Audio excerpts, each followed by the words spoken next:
Hi, this is Sharon Jarrell, and I want to give you just a brief introduction to the Iroquois creation story for our American literature class. This book, if you've read the introduction to the story in our book, you already know that the Iroquois were not just one tribe, but a collective of several different tribes. And you already know that the story comes from an oral tradition and that there are a lot of different versions of this story. So this is something that you should definitely keep in mind, that the story is much older than the version that's written down that we have in our book.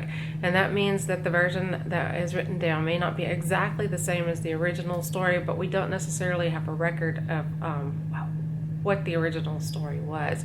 And in fact, it is because it comes from an oral tradition, it probably developed and changed over time. We do know, though, that this is representative of American literature and the American literature that existed before the arrival of the Europeans and the arrival of English language. So this is something that's important for you to get from this class, that we are starting basically with the arrival of the early European settlers for our American literature class. But this story tells us that there was already a rich literary tradition in this country before those settlers arrived.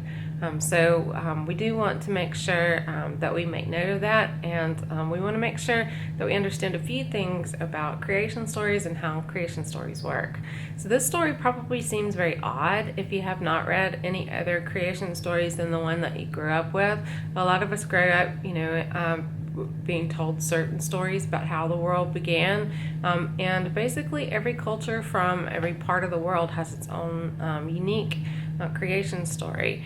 This one is very different from the Christian or the Judeo-Christian creation story. We have, a turtle forming land. We have sky woman giving birth to twins who become good mind and bad mind. And so some of this will sound really strange to you if you are used to one particular story about the way the world began. However, you should know that there's not just one or two versions of a creation story, but there are many, many different versions of a creation story. Sometimes they're widely different, and sometimes they have very similar themes or very similar events. But they do all basically accomplish some of the same things. So they tell us how the world began. They tell us how Earth was created, how man was created, how good things came into the world, how bad things came into the world. They establish a belief in some kind of higher power or some kind of supernatural force. They establish a reason for abiding by a code of conduct, for understanding a sense of right and wrong. So they define the concepts of good and evil and help us understand what it means to be good rather than evil. And they give us a sense of purpose. They give us a sense of history, a sense of belonging, and a sense of purpose. And so they're essential to the formation of early societies. And they can be found in every society all around the world.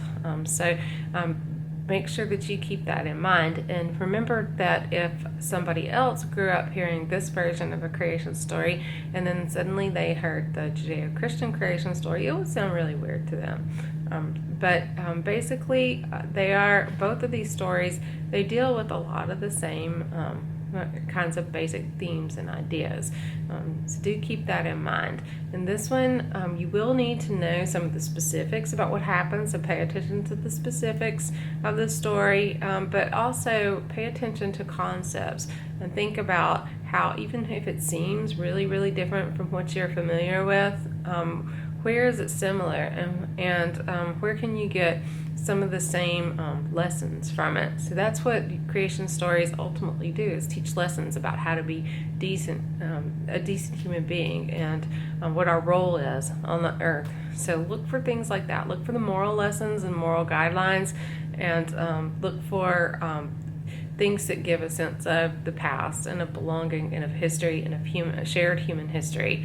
So that's what you want to look for in any creation story, and that's what I want you to pay attention to in this story.